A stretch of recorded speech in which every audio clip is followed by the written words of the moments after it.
chapter thing. Is she up here? Yeah, That's exactly. Could you give him a copy of what we've done? What we had about there? Oh my God, this is amazing. There we go. You have the agendas right next to you.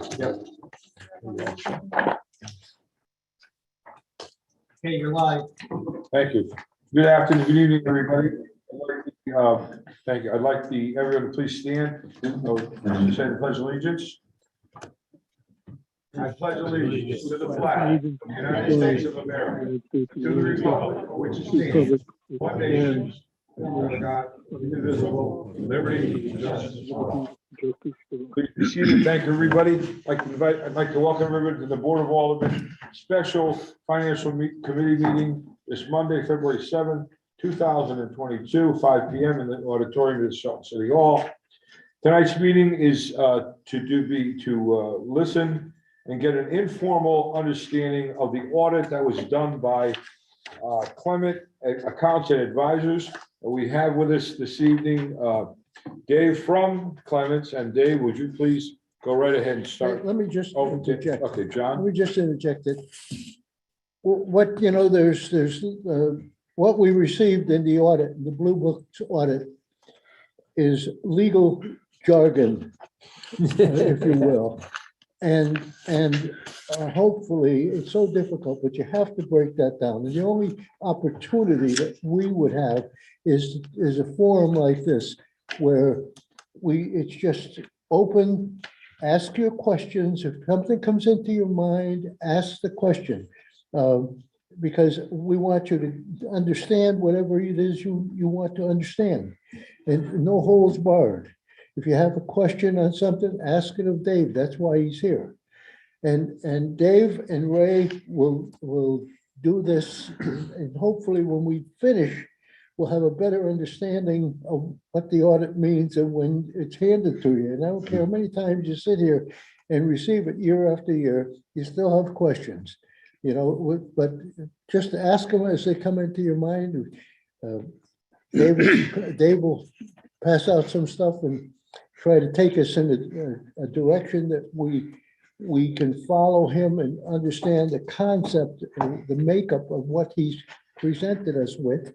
And Ray will kind of elaborate on some of the requirements of state and federal requirements that the auditor must comment on and certify to, that we are in compliance or not in compliance with, et cetera. So it's a good learning experience. And if you have questions afterward, after we finish tonight, listen, I want you to feel comfortable and I want you to feel open to be able to ask those questions and call Dave directly.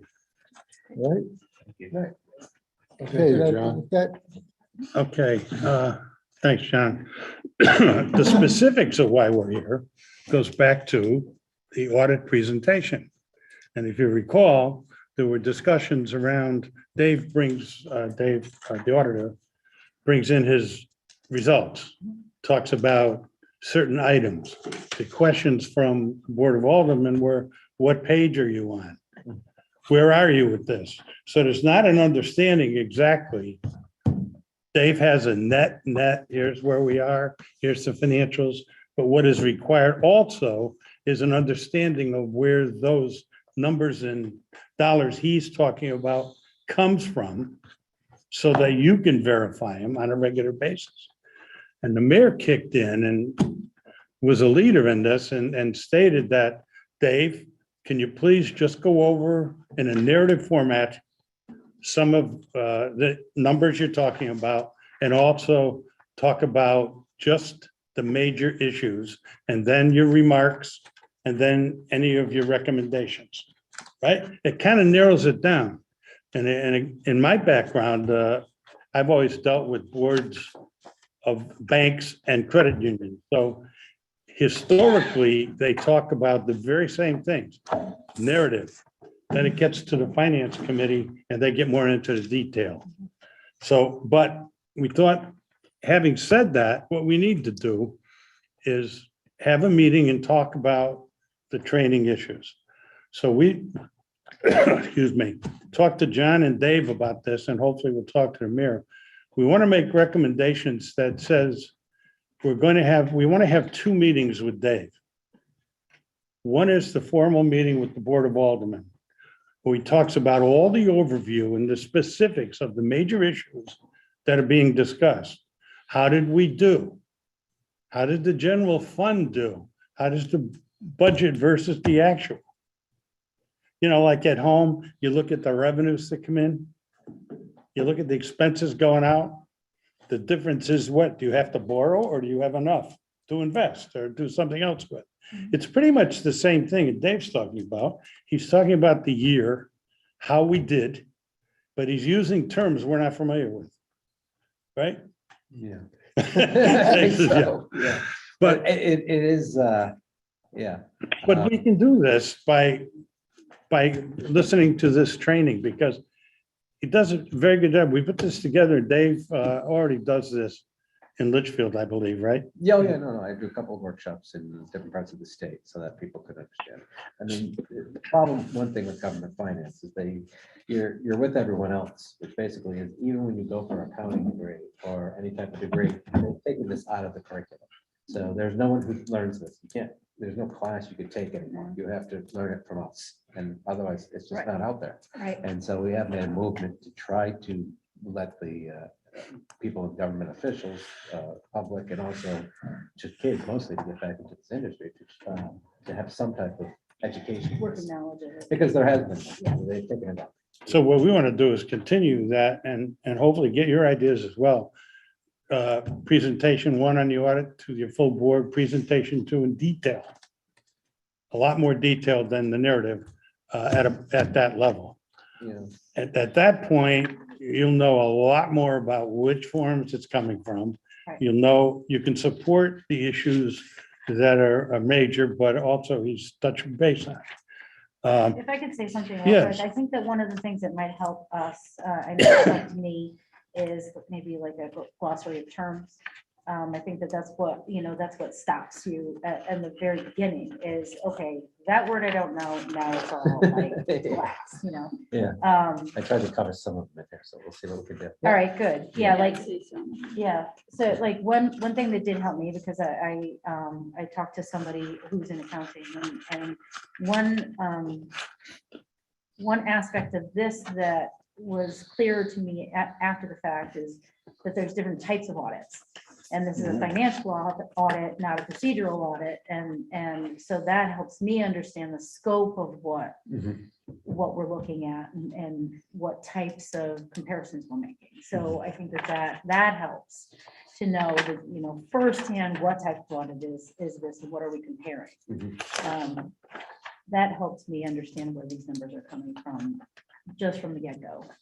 So I think that, maybe looking big picture and then starting to kind of chip away at things as they get more detailed. Maybe Yeah. that could be a good way to look at it. Yeah, hopefully tonight, that's what we're just going to keep in the generals of things. And there's pretty good Yeah. details in your audit book regarding most of these accounts and what they are, like government funds. It's mainly, Yeah. some That- people don't know how to navigate through what you're I talking think, about. yeah, I mean, I could say that everything's I in the deal book, with but I finance think that every book day, is so- overwhelming. And hopefully we can understand why that is, and then hopefully we can show you how we simplify it. And that way you can read this one or any other. I mean, it's also important maybe that if you go to another city or town, you can compare this. Because they're all written generally the same. The other thing is, John specifically wanted a lot more discussion on the general budget itself, general fund, the budget itself, and also anything within the general fund, like the actual versus the budget amount, how much it's off. Because you highlight specific results, Mhm. then maybe some results Mhm. are magnified or they're deficit. Yeah. So those need to be discussed in more detail, Yeah. and that's not the place at the board. The comment is good, but the place is the finance committee, I think, right? Yeah, I mean, normally, you're right at the edge here between a small city and a larger city.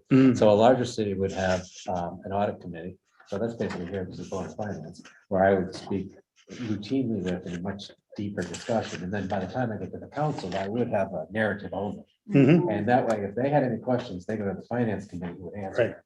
And if Right. they couldn't answer it, then the finance committee would come to me. And so Yeah. that's normally how this is ran. So we're kind of in that middle ground. Yeah, I mean, right now you're $110 million corporation. I mean, you're Yeah. not, for the sense of things, those aren't incredibly large, but it's large enough to be, yeah. Yeah, it's large enough to be overwhelming. Yeah, It's large enough yeah. to be overwhelming. Just one last thing before Dave starts. I don't want to take up this time.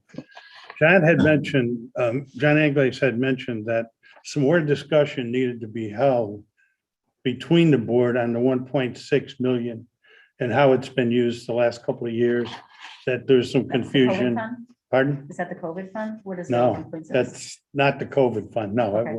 But there's some discussion, especially the new people, need to know what happened and where it is. So I'll pass out, I think there's a 1.6 million that was talked about. I'll show you. It is. See, my, I'll pass that on. Yeah, sure. my big question was, and I can follow the audit. There you go. Knowing what account is what and the pluses and minuses and see where the balances are. Yeah. Is as we go on over the course of the year. And we're presented with something to purchase something and deduct from this fund. Where are we gonna monitor that as we go over the course of the year? This is not just a once a year thing, right? The way we We're gonna monitor, say, hey, look, we're almost out of that budget. We can't afford No, this. that the way goes- we monitor that is this. Every month, there is a budget run. You get the original budget, right? At the beginning. Every month, we get a budget run that shows where each account stands.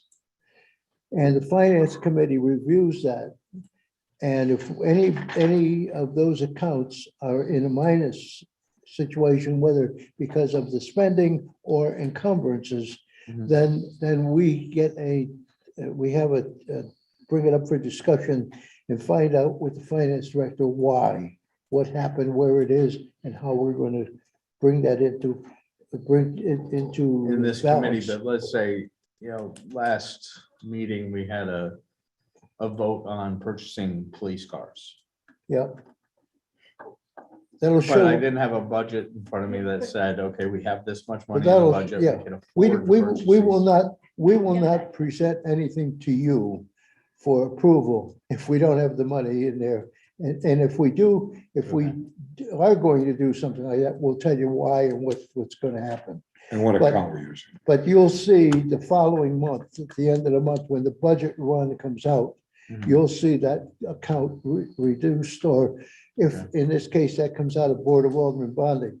We keep, at Board of Alderman bonding, we keep a separate running total of what we bonded under section 7.16 of the charter. Mhm. And all throughout the year. At the end of the year, we summarize that, total it, and we then have it available for you if you want it. Mhm. And that money then, we've committed to bonding it or taking a commercial loan or in some other way Okay. replenishing the general fund. Because we've had to pay for this stuff to be done and the money comes out of the general fund. So to get it back in the general fund, we have to borrow. Now, we'll do that. You got monthly, you got your budget, and the finance committee meticulously goes through that every month. So Every John, month. we get the monthlies when we have our meetings, but we don't focus on it, Porter. It's just in our packet. Yeah. So it's something good to review, but also I'd like Paul Hiller, I think he's on. A couple of years back when there was a big lag time, did they integrate those two systems that there isn't a lag time No. with the deductions? No, okay, thank you. I have a quick question. When so say like the agenda for Thursday is coming up that we want to bond 44,000 for the equipment for the fire truck. What is the threshold where we would say, okay, well, do we ever decide to take those expenditures out of the surplus? Or do we always go into bonding?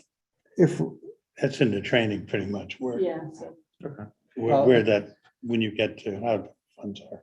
How the one, when you get to the funds. and the yeah, I mean, different that's more of accounts. a municipal finance question, but, you know, what we do, I mean, the makeup of the government is so you could answer those questions appropriately when you're looking at them. And so, you know, so that would be your decision, basically.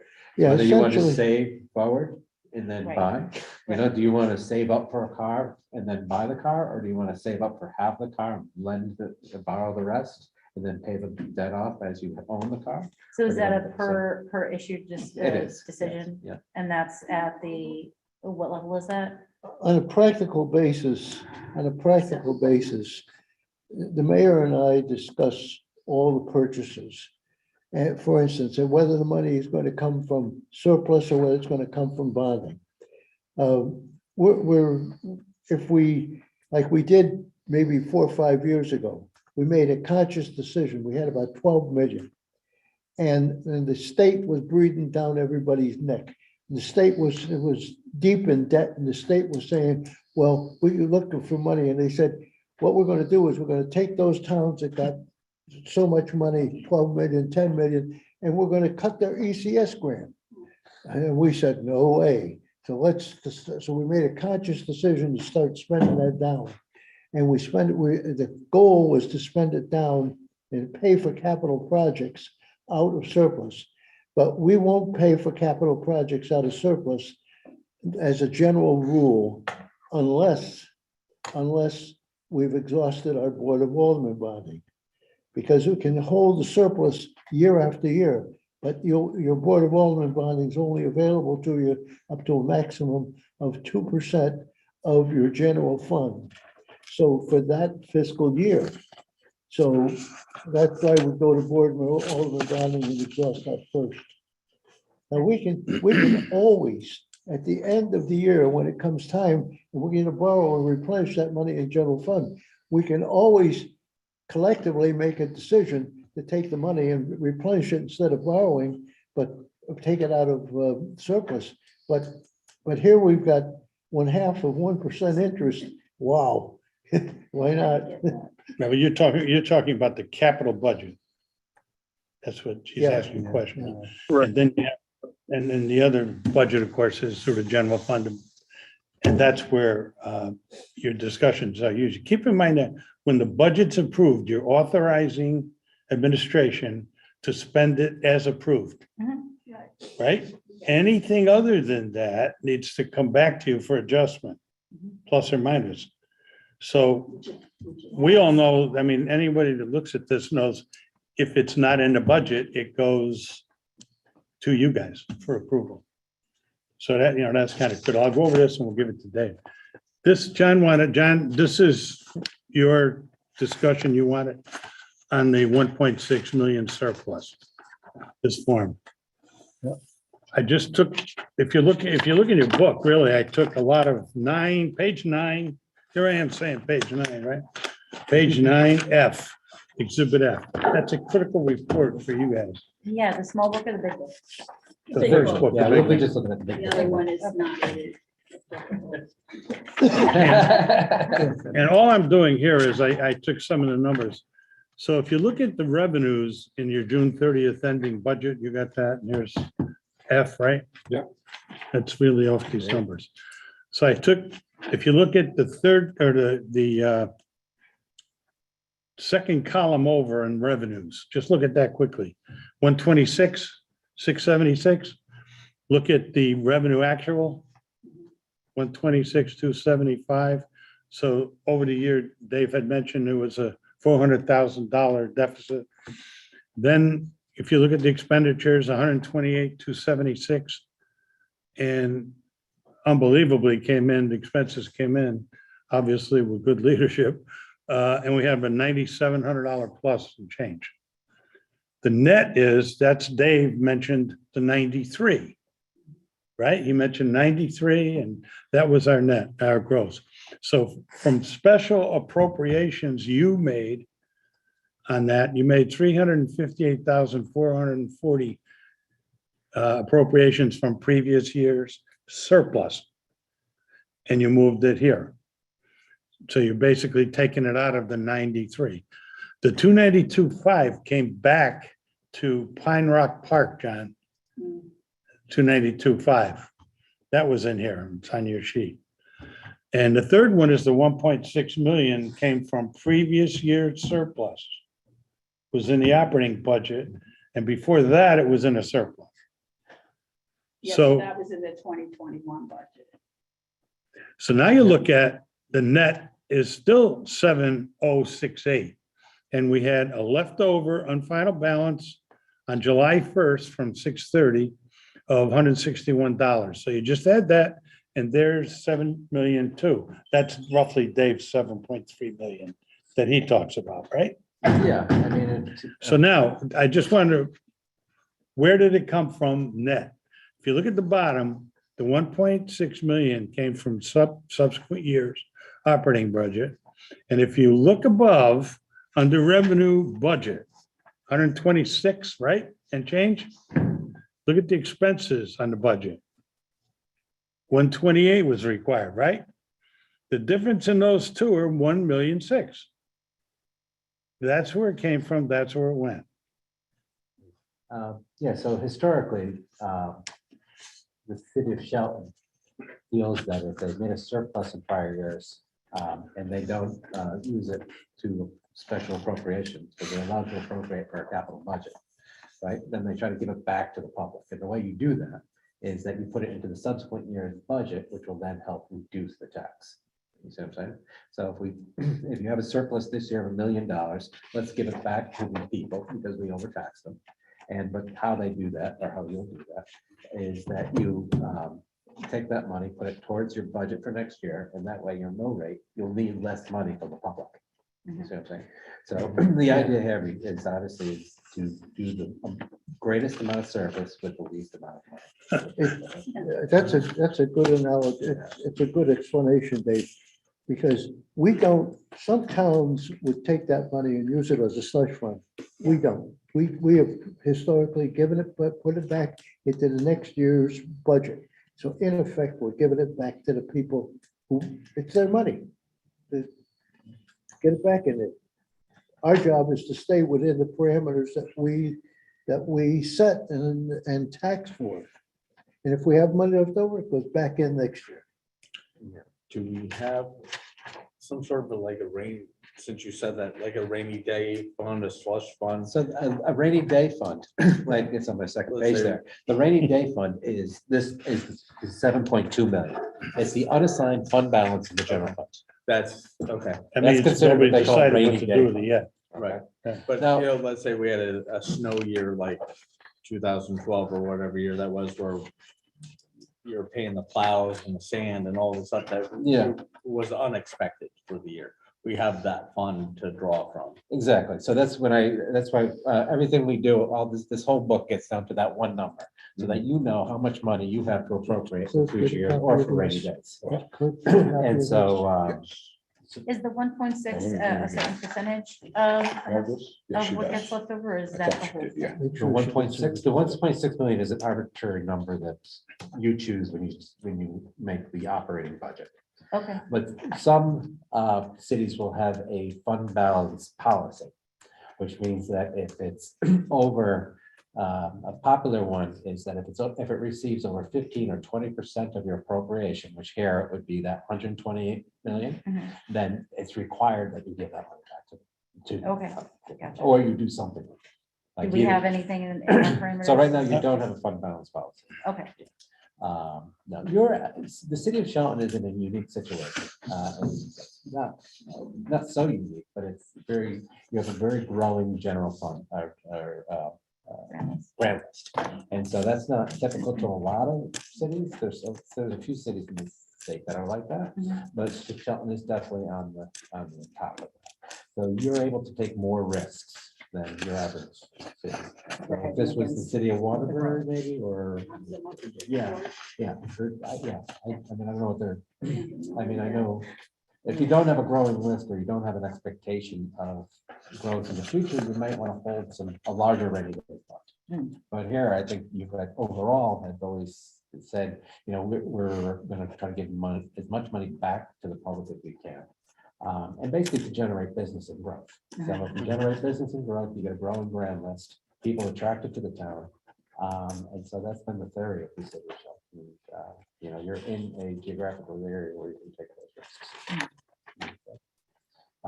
Yeah, and so, and this year, like I said, is that it was, COVID made it a very unique year. So a $9 million operating surplus that you received last year was incredibly unique. And so how you budget for next year is, you'll have to assume that. And so to repeat what was already said is that $9 million, you've taken that money and said, okay, we're gonna put 1.6 million, we're gonna give it back to the public, okay? And then the special appropriations where you're allowed to transfer to your capital account prior year surpluses. So, and a lot of people, there's two ways, like you were just mentioning, there's two ways to fund your capital project programs, capital and non-recurring. And one way would be to borrow as you go, and that's a more popular one. And then another way is to save and for future. And so what you would expect is a long-term capital plan. And as around here, you do have something like that, where in different areas, I'm sure the chief of police knows how many cars he's going to need over the next 5 or 10 years, and the fire department. It's streets, I know definitely, and the bridges, they definitely know that. So there's some type of capital plan. We know how much money you're going to need over the next 10 years, roughly. I mean, not specifically, but about. And so from that, you build a long-term capital plan on how you can fund that. Okay. Now, just because you appropriate to bond, all right, so you say, okay, this year we're going to appropriate 2.5 million. At the end of the year, you have a surplus. You don't have to bond. You could pay off your surplus against that, and you've done that before. So there's different types of financial mechanisms that you could do that. Options. Yeah.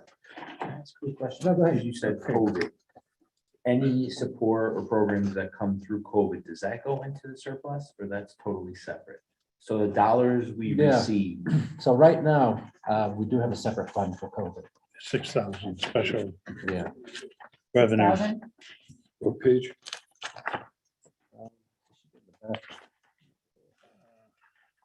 I think my overall question is, if we don't have a COVID year and those funds were coming in, do we appropriate for that? Are we Yeah, prepared? where for is that? it? And what do we do Yeah, with it? let me take a look. I think it's under your miscellaneous grants. Let me take a look. Find it for you. But it's in your special revenues. And It's right in the now, back, it's just money being held because we haven't, so there's three COVID monies is not budgeted. Yeah, so COVID, there's 3 COVIDs. Well, there's 3 COVIDs for this town side, city side, 3 COVIDs for the Board of Education. So you won't see the Board of Education. But they have ESSER money that's also deferred. They spent $1.5 million, I think, already, and they're gonna get another grant. And then the town is also, I don't think you've made a plan to spend that as of June 30th. So you received one payment and you're holding on until that plan happens, and that's outside the general. Now, to have your question, we don't know really, and it's a very difficult question to answer, is not how much did you save because of COVID? Is the question. So your 9.3 million came from the savings of COVID, which basically means certain services were closed down. Yep. Okay, you didn't have park and recs. I know that the town hall was shut off for the public. So you were able to work very efficiently, one, because you didn't provide the services that you normally provide. And so because of that, every municipal, including you, had significant savings. Okay. On top of that, you had reimbursement for COVID expenses. So any COVID expenses that you had a nice grant, federal grant to cover that. That went into this year's. Oh, no, this one happened in December, that was, of this year, that was requested. And so that took away expenses of the general fund and we separated, and that was paid for that. And then in addition to that, you're gonna have 2 more. For, it's more of American recovery than it is specifically for COVID. So the first one was COVID expensive related. This one is, okay, what did the damage did it do and how can we help you get out of it? And so we have a plan. So this budget is a little skewed Yes, yes. And I think, because of that. yeah. And as you see, if you look through Exhibit F, which is again,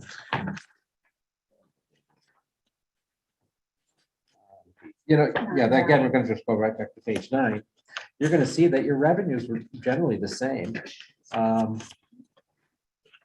But your savings really came from your expenses. I mean, you had incredible savings. Big time. Yeah. So, I mean, that's how it was. I could tell you that the property taxes savings could have been from, there was a timing lapse between, in the beginning of the year. So in 2020 fiscal year end, there was executive orders from the state of Connecticut giving certain people ability to pay your taxes late. So some people from last year didn't pay their taxes until this year. And so something strange that we do in governmental is it's called that we use something called the resource model, which basically we only record revenues when they're available to pay for your bills. So that means, you know, in business, basically, if I bill you, I record the revenue. Even if you don't pay me until next year, I still recorded that revenue.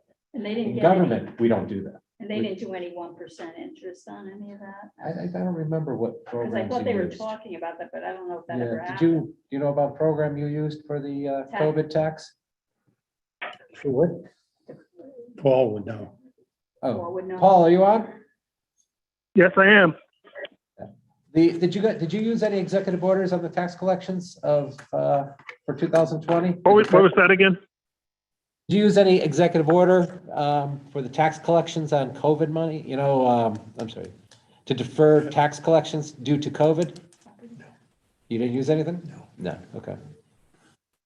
All right, so you guys didn't use them. No, they gave it, he provided that opportunity under executive order, but we We didn't. didn't take it, Oh, okay. okay. all right. We don't. Correct. So, yeah, okay. We, You didn't do the we- 1% or anything? we don't have, we're at collection rate at the halfway point of the year, over 75%. All right, Yeah, and what are we gonna do? Defer for what? So when you, if we were at 35% collection rate at halfway point, we'd have to look at that. But at 75%, well, are you do, yeah. kidding? 95. So, I mean, that's not a, wherever that applies, it doesn't apply here. Yeah, I okay, just well, you wanted to didn't make use it. sure because I didn't know the outcome. Yeah. Yeah, so I guess you didn't use them, but I think some people just thought the state. So I'm sure that was. Hey, we're on- oh, you have yours.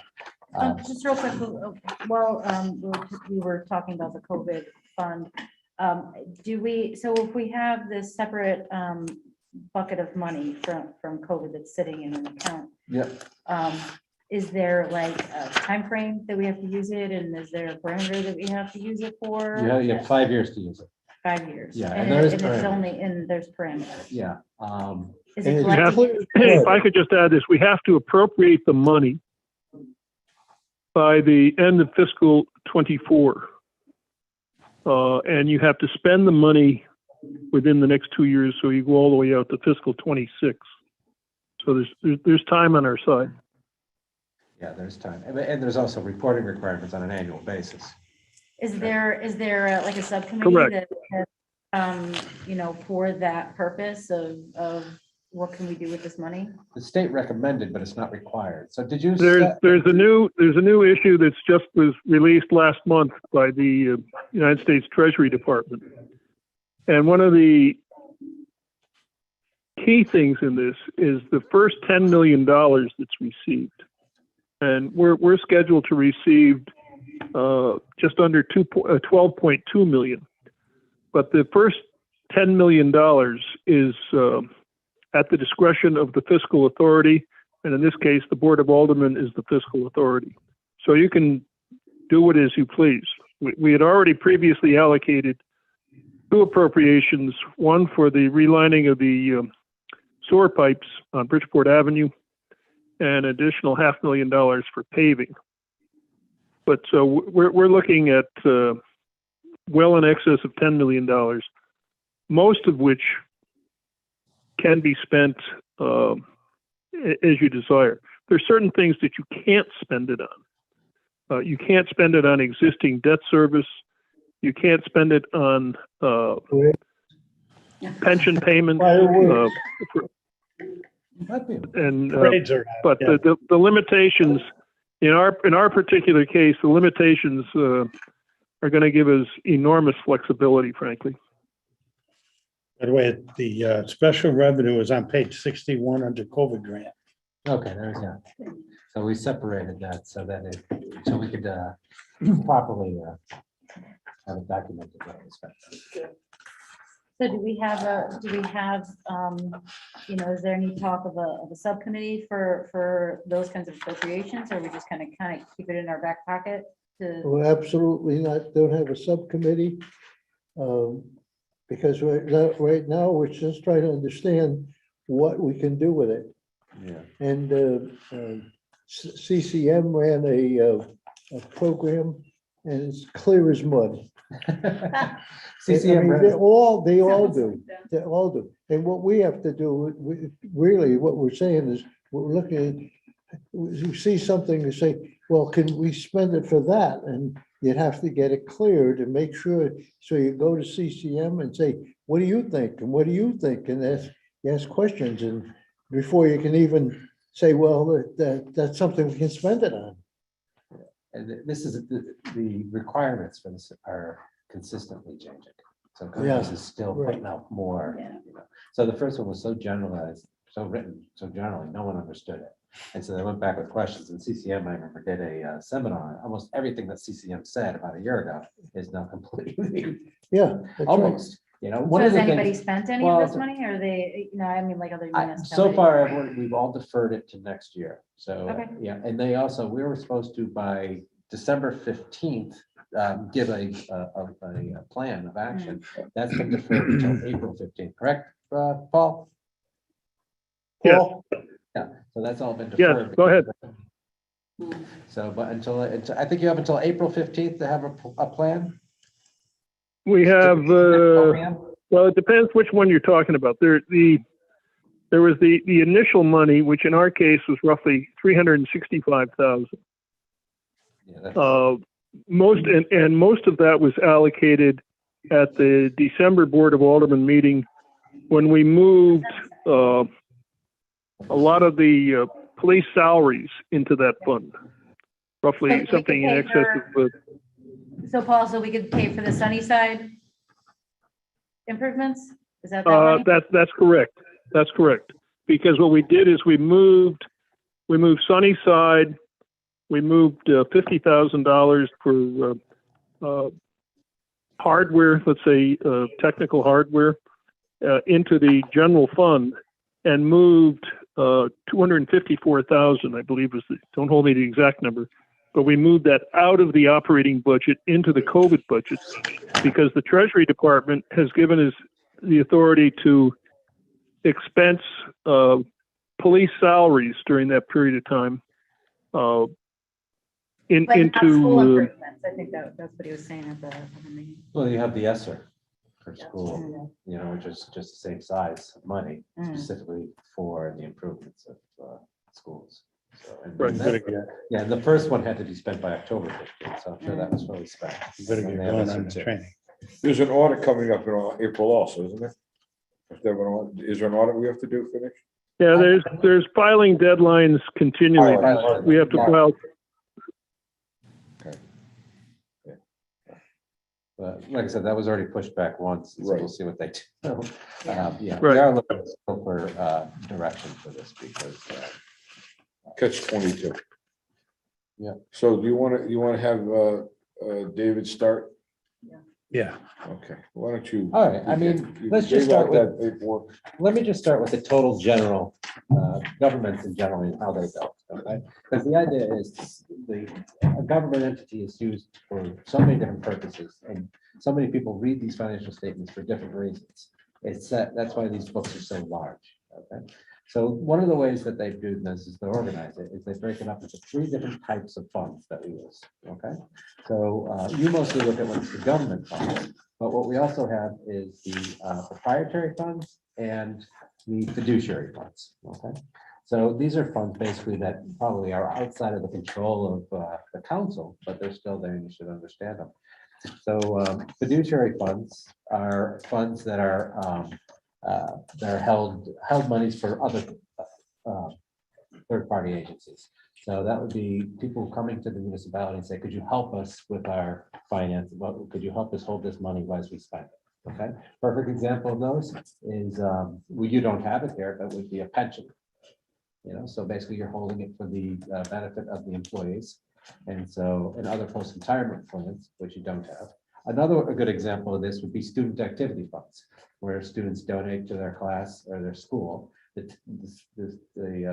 city holds that money, but only for custodial purposes. But the students over years will direct, as principals will direct how that money goes. Okay, so we move that aside. So we don't want that to be. Do we have one of those? You have quite a bit of them. Okay. Yeah. Another huge one that you see out there is called performance bonds. So if a contractor does work and not even related to the city, and the person who orders it says, well, wait a minute, I want you to hold a third party to hold $50,000 until the project is Like done. a cosigner. Well, that person is the municipality. So they'll go down there and they'll get a performance bond. The municipality will hold it until the landlord. You'll see that a lot with, if you ever had your driveway redone. So you usually want to put a deposit down until it passes compliance with the road, and then you provide the money back. The second type, which is a required, and is proprietary funds. So proprietary funds are your businesses. Okay, so that means that anytime you sell a service or a good, whether it be with outside or inside of the government, we separate that from government entities. So the example of that in Shelton is your WPC or your SWAT. They're selling a service.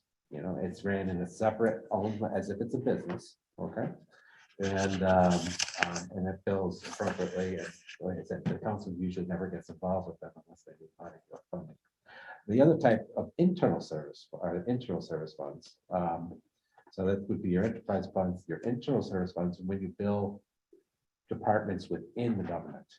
Okay, so there's two situations here where you are self-medical, you're self-insured, you are an insurance company for your employees and for your workers' comp. So you're running these little companies, and each, you know, the Board of Ed gives a little bit of money, the city gives a little bit of money into this separate fund, small business, and they basically manage or run a insurance company. Is that like the bus company? Is this within that? The bus parameter? company, no, we don't use the bus company for that. You could potentially use the bus company for that. The reason why we don't, though, is only the Board of Ed is using the bus company. So, but So is it technically a city department? no, right now, the bus company is ran through your general fund. Yeah. So the idea, so it's interesting about governmental too, is that overall, governmentals are ran by volunteers. And so everything we're saying today is basically things that were developed over time by volunteers.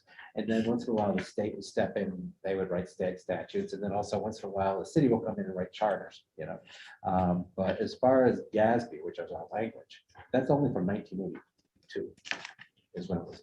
You know, things started getting more complicated. They put more of a strict guidelines on how to read a financial statement. So a lot of these things you'll see from time to time will be slightly different. You know what I'm saying? So, but right now I'm going to be talking about a very well-organized municipality.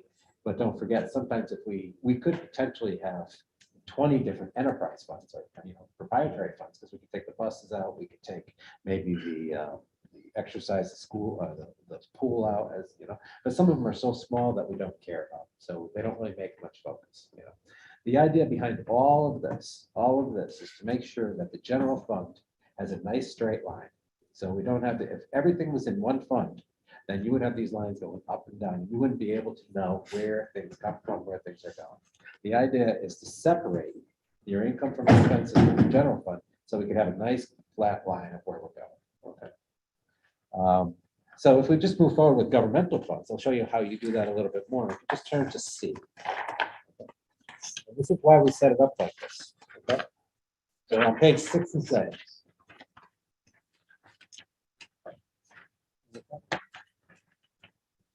All right, and overall, in very basic form, and that's how I try to keep it here, you have 3 different types of governmental funds. So these are the funds that you guys. 67 on which page? No, page 6 and 7. 6 and 7. 67. 6 and 7, page 6. See, We're both deaf over here. We're sorry. No. Apologize. So these are yours, and then, Hey, hold on. a yeah, minute. go ahead. Hold on. All right. All right, and like I say here is now you wear 3 different types of hats, okay? So sometimes you're gonna be looking, thinking in one way, sometimes you have to think in a different way. So we set up 3 different types. The first thing we do is that So right now, we're on the government half. yeah, this is government half, yeah. And so this is basically what the council really controls and or has a say over, okay? The first thing we want to do is pull out anything where revenues equal expenses, okay? So those are your smaller grants, okay? So we've written contracts with the state to run programs. They have a budget that the city needs to follow, okay? So we move those across and put them into other governmentals, and those are your special revenue funds, okay? So those are basically, you don't have much say or to do about those. They're in except that zero and they're just. Yeah, well, you know that there's not gonna be a deficit or surplus, but we go in there and watch to make sure that nothing's running too much, too high and too low. In fact, one of my comments about the Board of Education is that they have these funds that are running deficits. So that's where red lights go flashing and saying, why is that not being funded properly?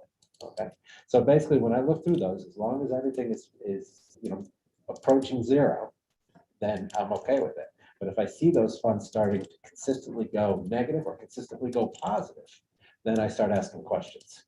Which would be like what? What would be your question? Oh, why, if a lot of times I see a cafeteria fund making money, and I'm like, how is that happening? They're not paid to make money. And so usually they're pulling money, expenses out from somewhere else, or, so they're building up money. So Why would they do that? Yeah, to have a surplus outside the general fund. So that, like I said, is that typically, and a perfect example, but you have a contract with the outside or agency, mostly the state or federal government, that they're gonna give you money and you're gonna expend it, and it's gonna be nothing left at the end of the day. So what I say is, if we put it in that line, then basically we don't look at it. But I do, because I wanna make sure that everything is going to zero. So if it's going below zero, then that's a problem. That means you're overexpending a grant. And so when you overexpend a grant, the general fund has to pay for it. So that means we need some red lights and some warnings to say, someone needs to fund this, and you need to stop that program if it's not being properly funded. You see what I'm saying? Now, it's same direction, like you'll see it in certain programs where you'll see a surplus. And right now it's COVID. So I need to ask, why are you holding down that money? And I know the answer to that because I see it across the state. But if it was there for 3 or 4 years, and no one's talking about it, and it's sitting there, then it'll show up in an audit finding or an audit recommendation saying, wait a minute, you have money sitting outside of the general fund. Yeah. No one's watching it. Right. Did you forget about it? Yeah, or- exactly. So like I said, those here is really restrictions by third parties, normally, or someone gave you money to spend it for a specific purpose. And we don't want residuals in there. We want to spend that as quick as possible so that we don't forget about it. And we also don't want to put deficits in there. Okay. So the last 2 types of funds in the general funds are what we've been talking about so far and what you're thinking about. Okay. So you have your capital projects and your general fund. So your general fund, if we do everything right, the definition of a general fund is all other expenses and revenues. Okay. But if we do this correctly, all right, that means it would be all current revenues and all operating revenues and all operating expenses. And you would have a nice flat line from year to year to show you exactly how your city is working. Okay. And so what we do, one of those things we do is we pull out capital and non-reoccurring expenses. So those will be your trucks, your houses, your cars, your streets. You know what I mean? If we left those in the general fund, you'd be going up and down every Those year. are variables. Yeah, if it was in the general fund and you want to spend those from year to year the same, one year you would have a mill rate of 50, the next year you'd have a mill rate of 4. So we want to pull those out and fund those over several years. You know what I'm saying? And the mechanisms to do that is either save a small amount every year, transfer 200,000 or 300,000 into the general fund, or I'm sorry, into the operating capital projects, or you could bond, which makes you spend so much per year on that. And see what you're trying to do there? You're taking that long, one-time large expense and you're spreading it over multiple years. And so that's the basis of general fund, government financing, is to try to keep that, to try to figure out. That's the capital project. Yeah, that's the capital projects. But Want to the, keep a constant. exactly. I mean, yeah, no huge movements in your mill rate. People are happy when they see a huge increase. Then people ask questions. So I mean, it's just holding a baby or driving a car. If you drive nice and smooth, then your passenger's very comfortable, and your public will like it. And if you start going braking and stopping and swerving, then your public is gonna make starting to ask questions and it's appropriately. Okay. Do we typically, our capital projects, do we use a like 3-year, 5-year, when we do the projections, like I have to do that at work, 5-year plan, Yeah, I mean, and so Shelton again is in a very unique situation, is that you have less debt than most cities have their size. And one of the reasons is historically, you've either paid off your own debt with your surpluses, or you've shortened all your bonds down to 5 years. Typically, we see 10 or 15. So you're paying things twice as quickly as your cities. And you're almost, I don't know if it mandates 5 years. Is that your? Our general, what we do. Just- Yeah, you generally general, but is 5 your years. charter? No. No? Okay. We just do it. Yeah, okay, you just do it. Okay. Yeah. You have a special ordinance that you don't see, or a charter, in your charter dictates a special type of bond that limits you to 2%, but you don't see that in every. in every To town. pay back? You're talking about the payback? No, the annual bonding, the 2%. 2% is. Aldermanic bonding, aldermanic Aldermanic bonding. All of it is 2%, yeah. Um, Yeah, so typically you always bond it over 5 years, but I don't. We do. Yeah. We Okay, do. that's one thing. Yeah. We And pay off. I'll find it in the Yeah, charter. and just a I'll say second. in a few years, you've I actually. think I know where it is, John, I just couldn't remember if it was 3 or 5. Okay. Yeah, and what you'll see out there a lot is you'll do a bond anticipation note first, because you always want to spend the money first, know exactly how much to borrow, and then either Yeah. bond it. Now, at that point, you could redo your bonds 5 years. Okay, so what you've done in the past is you've paid, you got $1 million bond Yeah, it anticipation does. note. It You does. paid it all half, redid another bond, paid the other half, never even bond. You know? So bond Section, anticipation- section 7.16 says we authorize to borrow up to 2% of the authorized municipal budget. Any such bonds issued by the alderman without the approval of the electorate, and any notes issued pursuant to such authorization shall be repaid in a straight line method within 5 fiscal years. Okay, so you do have to, it is you have, I think it was limited to 5 years. Just chip part of the So charter. if it's something that's over 2%, that's why it has to go out for A separate ordinance. Yeah, it's actually a If we were- referendum. So if we're gonna, Referendum, right. if we wanted to say we're gonna put $4 million into the next 5 years into the streets, we'd go out and get you've seen it on the, Right, yeah. when we vote. Yeah. Yeah. Or a school, Yeah, Right. schools. build a Right, school or, is yeah, usually, yeah. new No, city we're- hall, We're whatever. gonna do something, over and above that 2%. We'd have to, in one fiscal year, we'd have to get the electorate to approve it. Everybody has to Yeah. decide. It can either be a separate issue or it could be done during the election, one or the other. But it takes about 6 months to get it ready and put it out. Okay.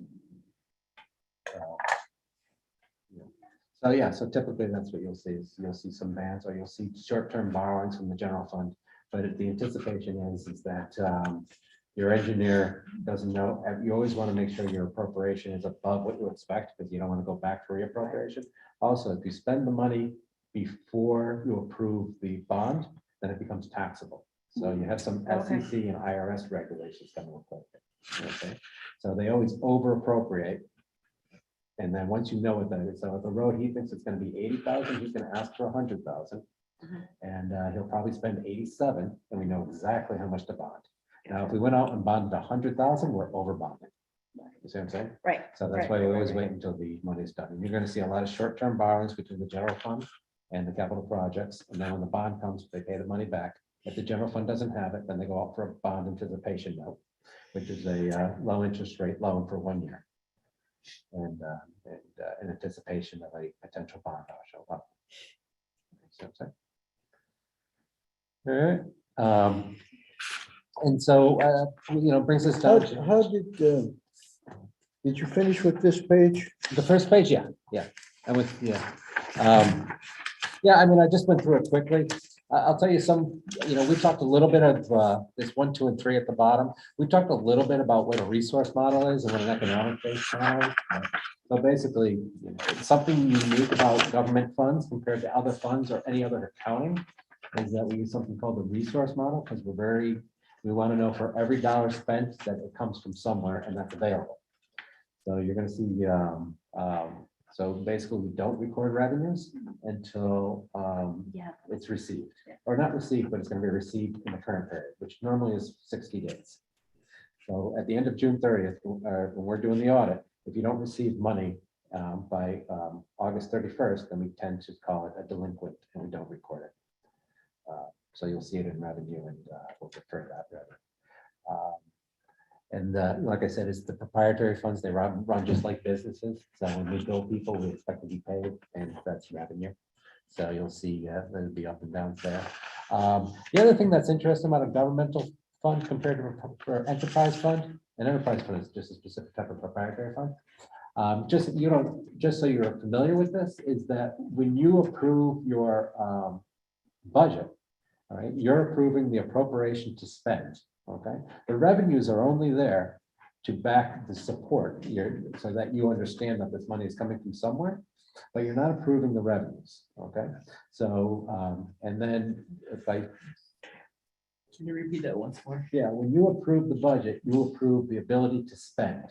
Whether you receive a dollar or not, the city has the ability to spend that. Okay. Let 'em So know. we're running under the assumption that we're getting this money, but that has nothing to do with the actual number. Exactly. Yes. Yep. Or we're gonna go find the money Yeah. somewhere. Yeah. Now you There have are rocks. Yeah, now Title VII of the state's general statutes, which I won't go into specific detail, but it's very readable if you ever wanted to, okay? It gives you the outline of how a budget is, one has to be developed, and then how it also could be amended, okay? And state statutes say that one department you can't transfer money between departments without a public approval, okay? So the state allows you to do it within that department. Your charter has specific other rules that make that more difficult. Then you can get down to local, and there you has to go. You need you have specific rules to change budget line items, but for state statute purposes, you can't move between departments without a public meeting. Makes sense. Now, to compare that to your enterprise fund, they approve the revenues, how much you're going to bill out, but they don't need the authority to spend it differently. Now, that's the WPCA commission, you know? Now each of you both have a budget, internal controls are to watch the budget. So obviously, if you approved a budget and you didn't see those revenues coming in like they said, you'd have questions, you know? They could legally spend it, but they're not, council. Dave, you're getting into. Too far into things? You're getting into areas, for God's sakes, that I haven't been in for 30 years. I mean, this is exactly what we want to stay the hell away from. I want down to earth stuff, Okay. day-to-day stuff. I don't want to pontificate.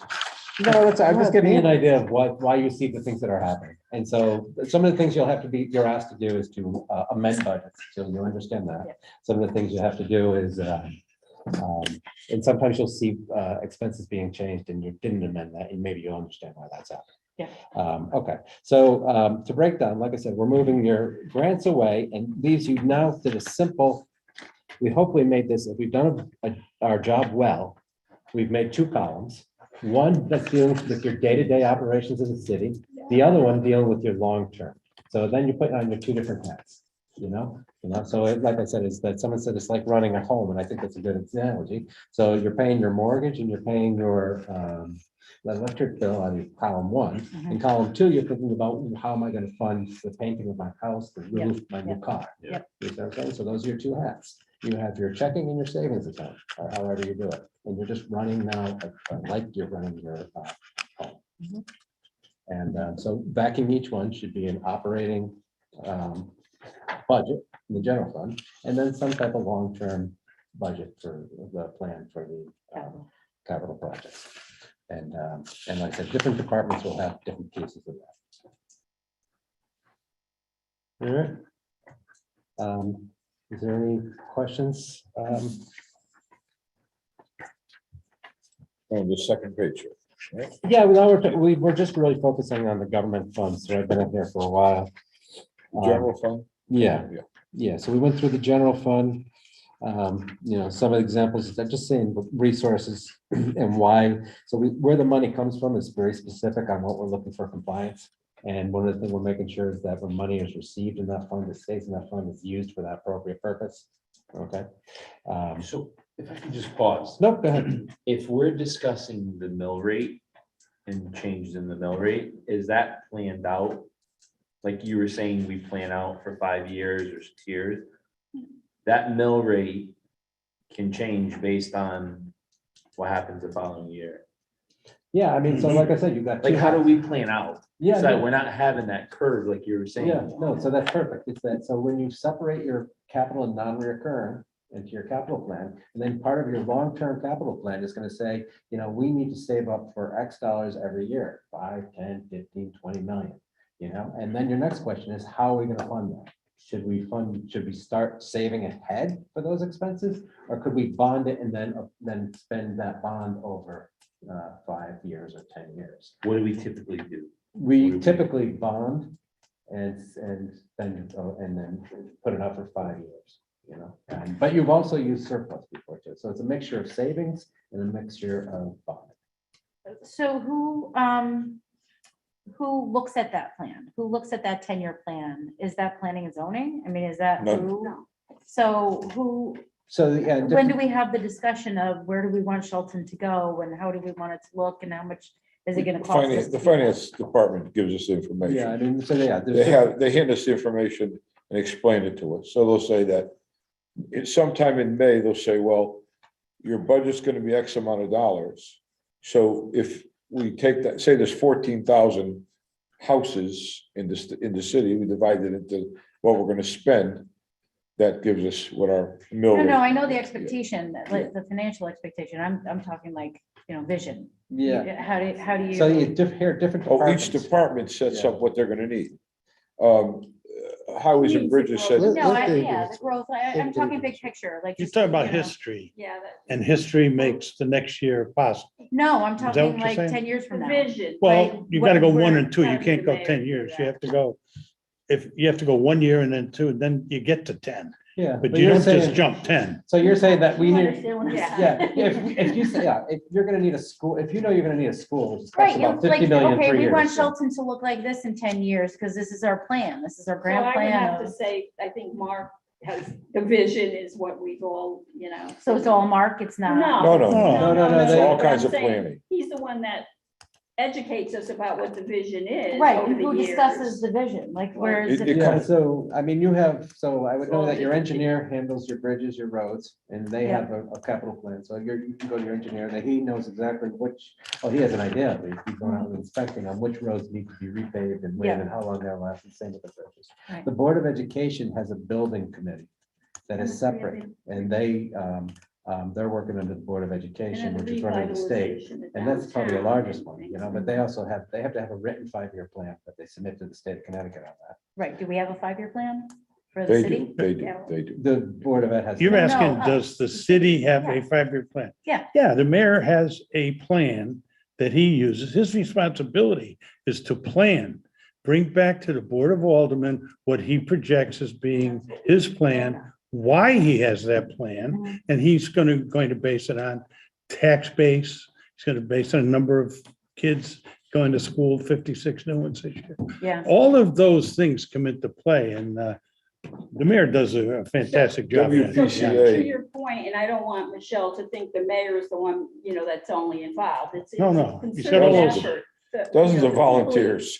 He talks to negotiate- everybody. Yeah, but he talks with everyone. He has business connections, people that want to come here because we have a great place for businesses, low tax rate. Yeah, and so- yeah. Yeah, so it's like kind of an ongoing, and then everything comes And, to and, us. and each department comes in with a plan of what they think they're gonna Yeah, need, you'll see whether it. it's new Yeah. plows or Well, new you know, trucks. right, or- right, right. The Capital budget- improvements. the Capital budget improvements, workshops, you'll see it. yeah, no, Just- I I, believe it's a But I know 6-year what you- capital improvement plan. Yeah, capital improvements. About 6 years. Yeah, there's That's a different. female. No.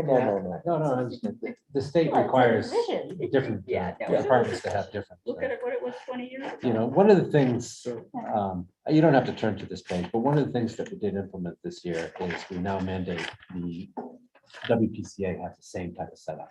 So they have an Good. operating and a capital. And I mean, they've always had it in here. And now it's on a piece of paper, and actually it's in your book, which is nice. And you can review that as well.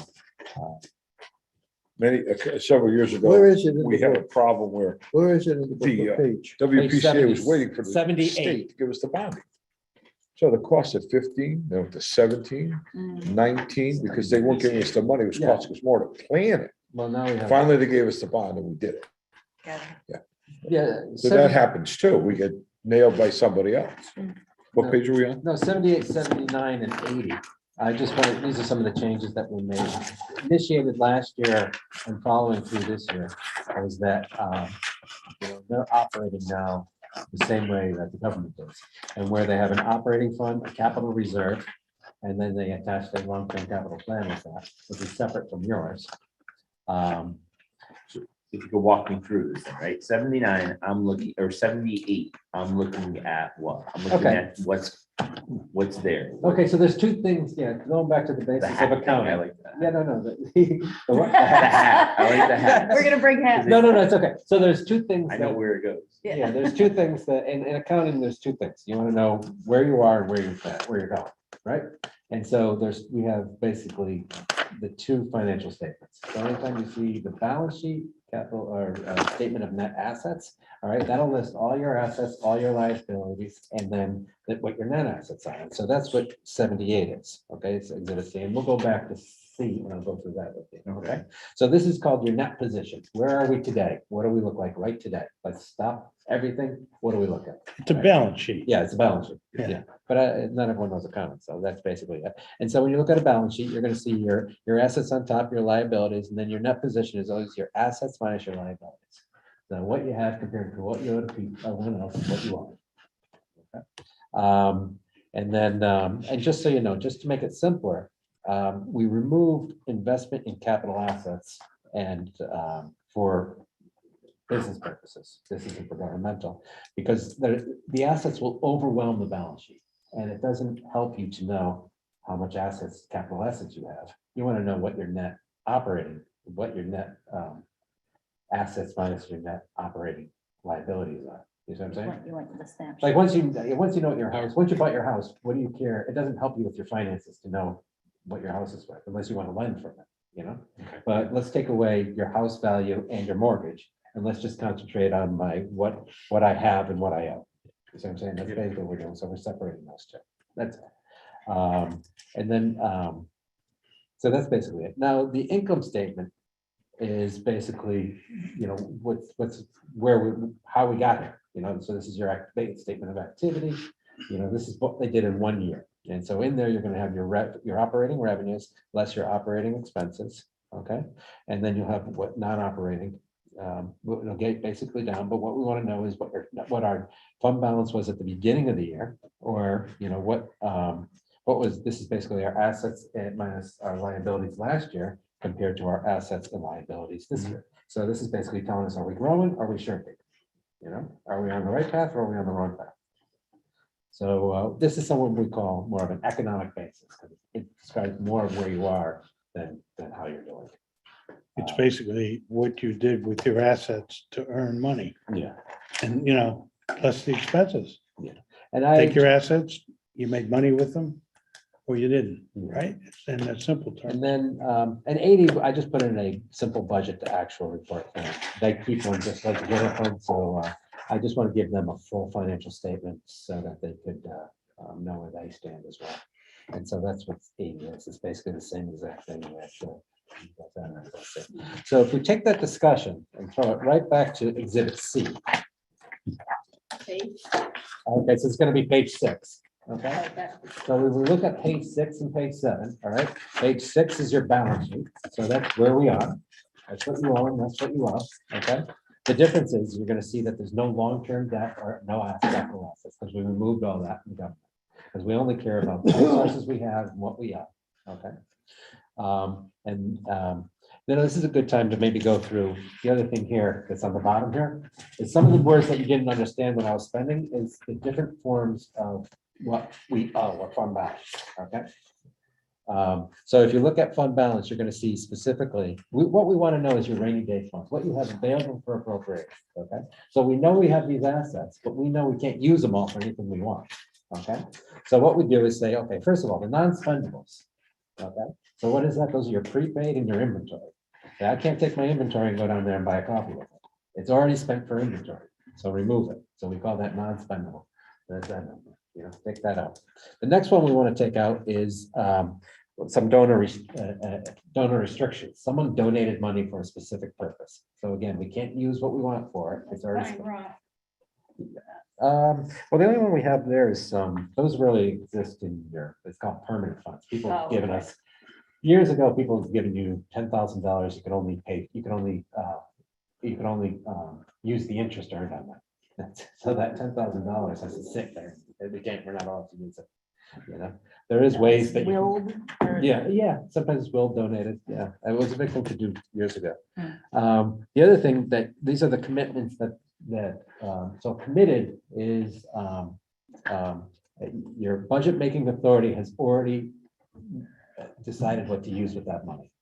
So, and that includes when you pass the budget for 2022, you said that 1.6 million would be used for the next year's general fund budget. So now we can't spend it again because we've already put that in the bucket called next year's budget. Okay. The next one is encumbrances. So those were money that we've already appropriated in your old budget that we've made contracts for, but we haven't spent yet. Okay. So you're going to have things called encumbrances. You understand that? Like we made a contract, we owe money on that contract, so we have to reserve our money. We've already appropriated it. Okay. So we take away from the assets, we take away the liabilities, we take away all those fund balances I just said that were restricted. The only thing that's remaining is our unassigned fund balance, which is the money you're available to spend. It has no restrictions. And so that's what we do as far as the important number here. So if someone asks over here, do we have money to spend? That's that number, 2.8 or 7.2 million. Okay, now I will tell you that, you have to consider working capital. So there's pipelines. And, one of the things that Paul has to really concentrate on is making that pipeline as small as possible.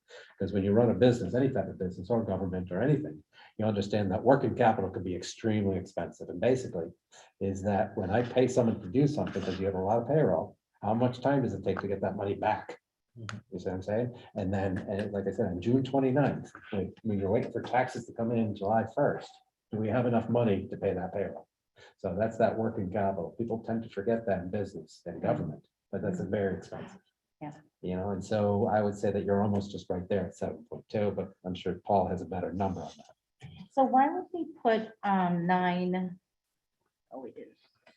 Where was the 9? This one, revenue list expenses. So this, are we saying that our budget surplus is 93, or we're saying that our budget surplus is 72? No, it's okay. So, all right, let me start again. So that unassigned fund balance. So for each one of these fund balances, I could do a change to say how it began, how it ended. But the only one that I report is the unassigned because it's so important. Okay, so if we turn to F, page F, which we put it to your budget to actual, but this is really your revenue and expenditures and changes in unassigned fund balance is really what it is. Because it's so important to you on what that changes was. That was my handout. And so, and so with that so we have a couple of things, and specifically when you are if you're interested in investing in the company, how did you do this year? So that we call an operating surplus or deficit, that's 1 year. And so for this year, you added $7.7 million. Now you didn't spend the 1.6 million. So your operating surplus typically could be the 9.3 million. That's how much money you added to your general fund this year from your operations. So a lot of times you clear our operating surplus. That's what that is. Now the 7.2, right? From that operating surplus, you used close to a little over $2 million for other purposes other than operating the government. One of it, 1.6 went to next year's because you want to give it back to the tax collectors. You had some old capital projects that you appropriated years ago that you needed to fund again. That's that 358,000. There was already a sign there, and it's been encumbered. So that's all. So did it time out? No, it didn't time out. You were finishing, and when you were reducing the general fund balance years ago, you appropriated it for certain projects, and those projects are now ending, but there was still some left over, and that was 3.8. I'm sorry, 380. Is there typically something like that every year? Yeah, Like yeah, there's a there could certain be. amount? So basically, think about it this way, is that you have this $9.3 million pot of money that came to you, that's new this year, Mhm. okay? This year, you decided to give 350,000 to your capital budget and $1.6 million to your operating budget. You see what I'm saying?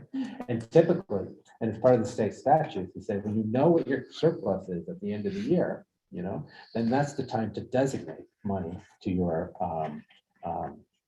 capital plan. And so that's what we have taught to the WPCA. And I'm just going to see here. And so typically in another government or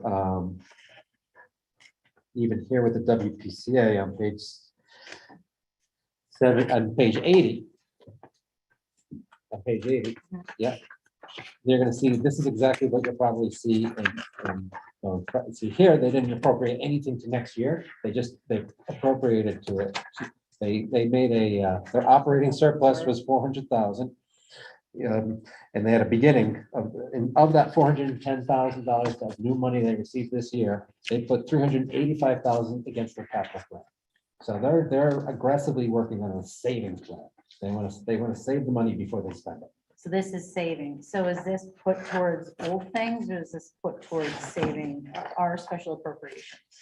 The This is just- 385. Yeah. Yeah, no, that was appropriated and spent last year. That was for WPCA. No. That's No, for, no. that's for your capital. plan. Okay. Yeah. Okay. So And that how was- does this get allocated? and decided 358. on how much Yeah, I this is? believe most of that was for your, just off the top of my head, you had a match on a school construction, 60/40. Was it windows? Could be. Yeah, we did windows. We Yeah, I think that's what that Yeah, was. we did do. So you had a 60/40 you approved. so- And that's what this is? Yeah, so we knew, there's state programs to help you with school buildings. And one of them would be Matching. reconstruction, which would they'll pay 60%, but you have to pay 40%, which is a good deal. Yeah. So that was that. You use. For us, that's an excellent deal. For For us. You Well, get new a- construction is 80. See, a city like New Haven or a city like Bridgeport, we might get 90%, Sure, 85%, sure. depending on what you tax. Yeah, and what you use it for, yeah. Yeah, but so, yeah, and I think, I don't know what the plan is moving forward, but it seems like one of the things that I recommended last year is that you move your general fund budget up. Because like I said, that working capital makes Paul's job very difficult in June. And so the plan this year was to get that working capital back up. And so, that rainy day fund is now more appropriate than it was zero before, basically. Yeah. 161,000. But this is also going to be a boom year because of all the money that we didn't spend. Yeah, Oh, you say 2022, you're gonna have a surplus, a nice surplus too? I hope so. So typically, if a bonding agency came in, okay, and here they would probably want to see probably somewhere around 8 to 10%. So you're probably halfway. So before you had a 12, I think you had more than that. But for you to have another savings of 12 to 14 million, it would probably be what the rating agencies would like to see. Now, when they rate you, they consider a lot of different things. Okay, Yeah. management, and so that's not the only thing. You might have a strong argument against having that. But if they came in and said you have no fund balance, they're gonna get nervous. Right, so you could take the general fund and how it, the tax base and how it's been increasing and increasing. And you Yeah, show that, yeah. that could be a parameter. Yeah, just say that we're expecting, and you also have, I mean, I looked at that too. I looked at your building permits and your building permits. Yeah, Yeah, so I would think that next year I'm gonna see your grand list, and you've probably seen it, but I haven't, but your grand list is growing. So, yeah, those are some of the things I judge when I look at these. And, so I think one of the plans is, and you can talk to management, is first rebuild the general fund. Number 2, to support the capital plan.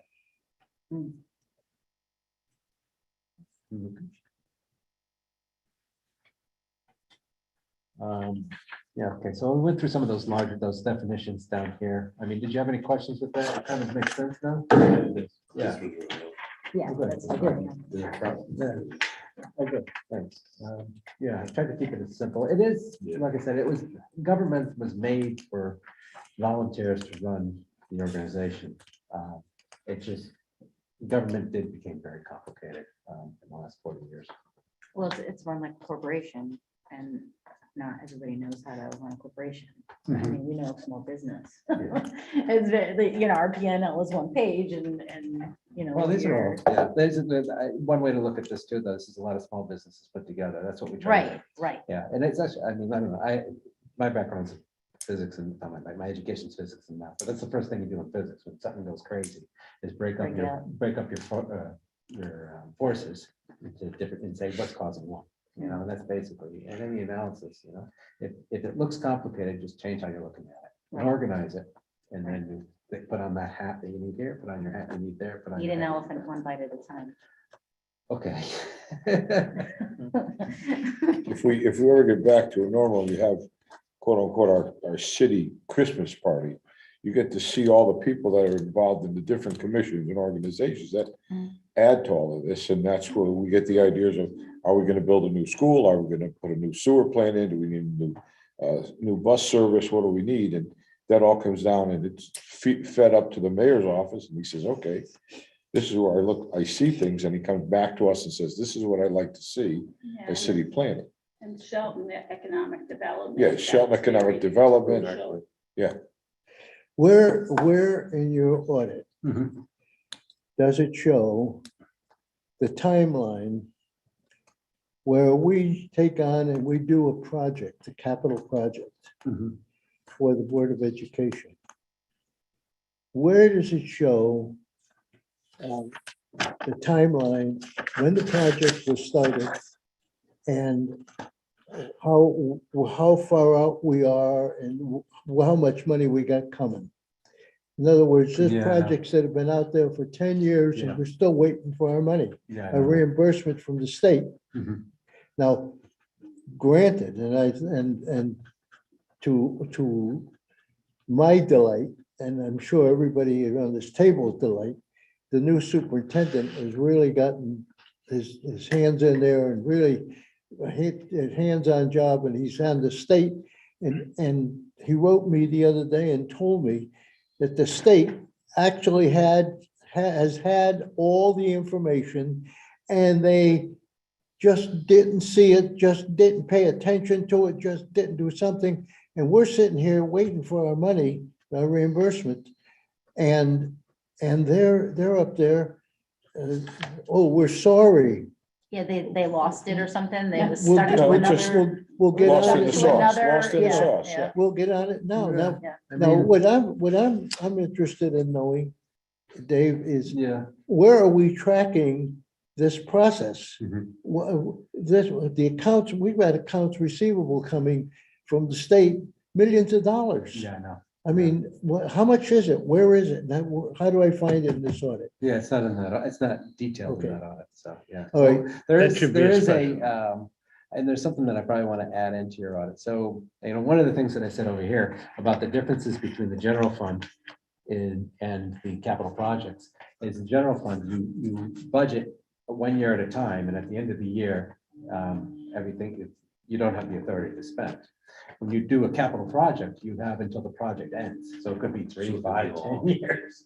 Yeah. I've got some, they're going 20 years, not here, but somewhere else. They're ready to sell they want to sell the school, and they realize that the state is still not audited, it's not done.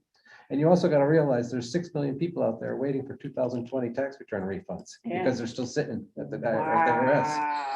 So, I mean, yeah, it's not, you're not alone with this, you know? No, this is Well- an inconsistency with other administrations in the Board of Education that we Yeah. finish a project and they have to take it and then go to the I mean, state. but there is, to add to what I could do though, there is Excuse me for Okay. interrupting. The project and the problem that I see with this thing is that the fault, the reason for the delay, let's put it that way, was right here in our own backyard with our own Board of Education, who did not file the paperwork and who dragged their feet year after year after year.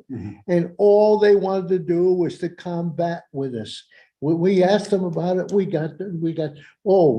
beyond our control. Fact of the matter is, and it should be put, the blame should be put right where it belongs, was right there in their foot, at their feet. They didn't do their job. And they had three different, Superintendent. what do they call them, finance directors up there, and one passed it on to the other. With one who didn't know, I don't know what they, but we're the ones holding our hands on our rear end, waiting for our reimbursement from the state. Yeah. Now, why the public asks, and where you get all these questions is during the election. And the people ask the question, hey, why did you let the general fund get so low? Well, there's part of the reason for it.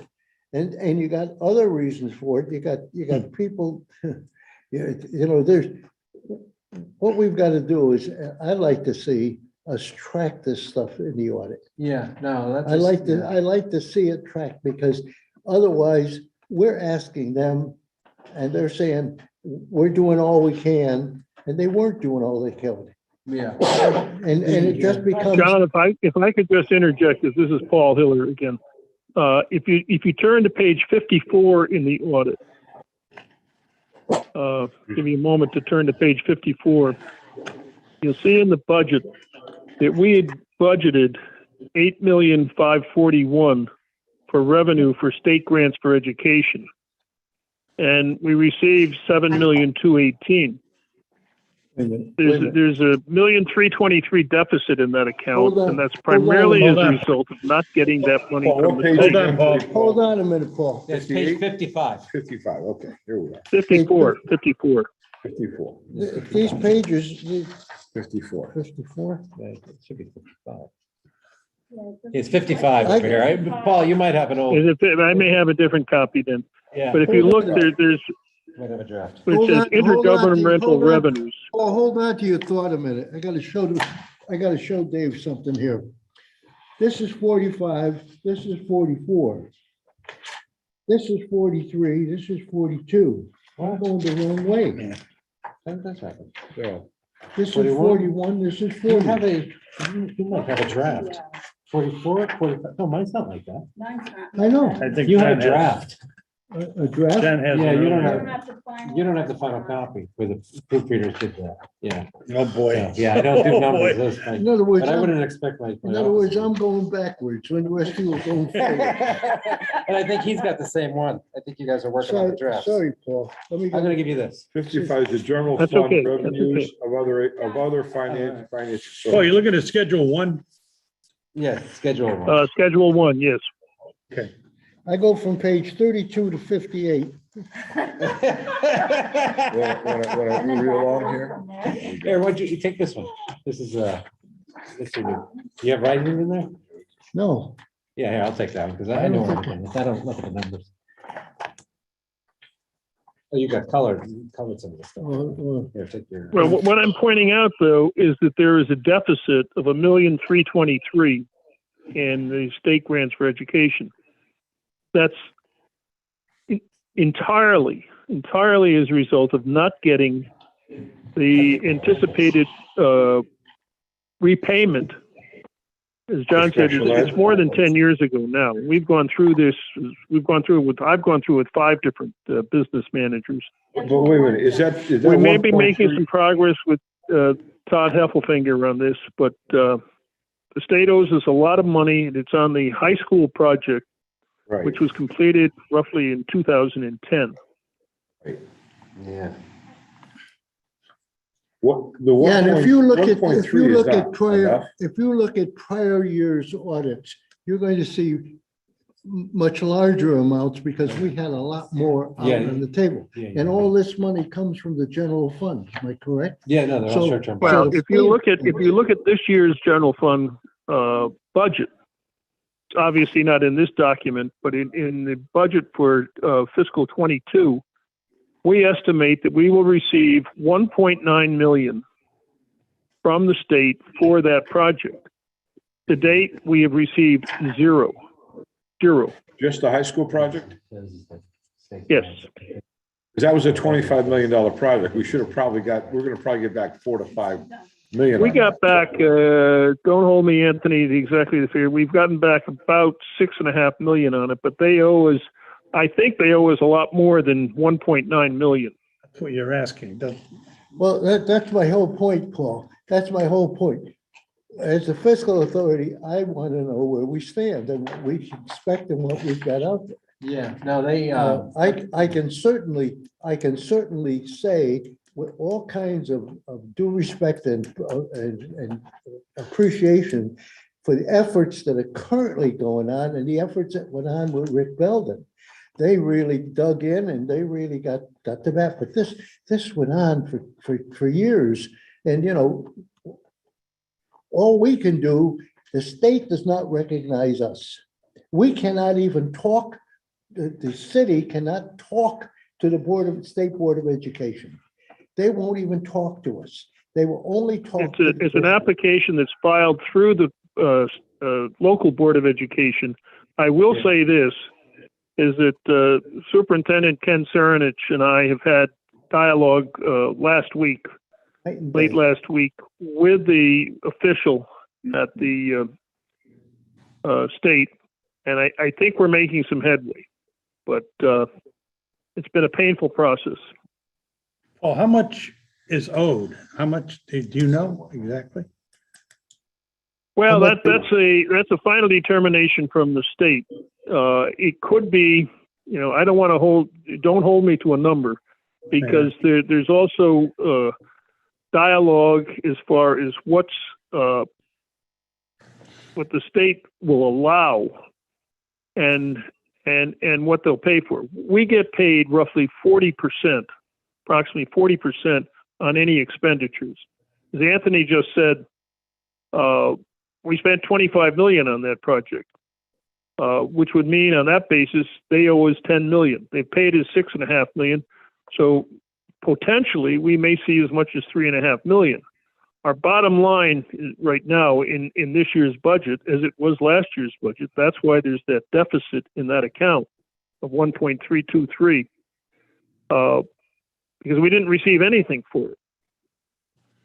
Now, if you were to look at what the finance committee or what the finance committee saw a couple of weeks ago from the finance department, that budget line for 1.9 million for the current year has received zero. Not $1 has been paid into that account. Last year, there were funds that were received, but those were for other projects. As an example, the windows at Elizabeth Shelton School, the completion of the roof at Sunnyside School, and the installation of the fire suppression system at Shelton High School. Hey, Paul, how would you recommend that we get a balance due? In other words, special project, Board of Ed, you know, windows here, so much has been paid, so much is due, the 40% refund only. We can come up with a total, which is what John's looking for. yeah. Right? Yeah, So we can just a give an summary view. approximation on that. It's really a question also, though, as to what the state considers as eligible expenses. Part of it is there's very complicated formulas depending upon the square footage of the building, the enrollment. The one that good thing predetermined? is But Paul, They come as back. a base to start, 40%. if we had, Yeah. if we had a list of the projects, Board of Ed and city, a list with those projects, how much, what has been paid, what we perceive as the balance owed, an estimate as to the 40% or whatever, we can always make adjustments from that. If they say, no, you only get 32% for these reasons, we can then make adjustments from that, and we'll still know how much is due. 40% estimate. Well, you have to know. Yeah, They don't pay the whole major thing. adjustment, Ray, comes as a result of what the state considers as ineligible costs. There's some discussion still to come on that. I know, but that's not something that we know. That wouldn't be on our list. that would be an explanation of, we have $1 million owed. The state says because of those reasons, you're only getting 750,000. Right? As much as I'd like to go follow this line, it's 6:35 already, but that number's about 40% for You the can city of leave Shelton. anytime you want. I know I can't, If you're in a hurry. but no, I'm not. But I'm saying, we can't figure this out sitting here today. We have to go to the board. It's a good idea to go to the board, ask them what's on the books, figure it. Yeah, I think, 40%. and I think that Ken Saranich has a pretty good handle on it now. And he's in Yes. touch with the right people at the state. He is.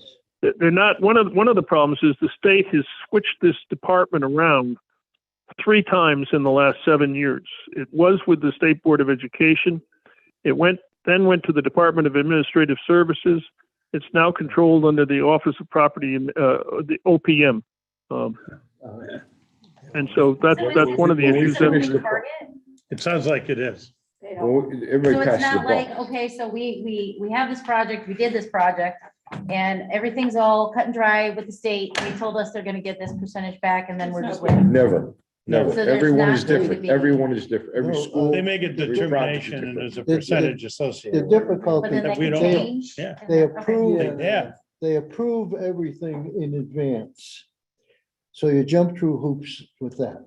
Then when the project's completed, the Board of Education has to submit all the documentation and all the forms and everything.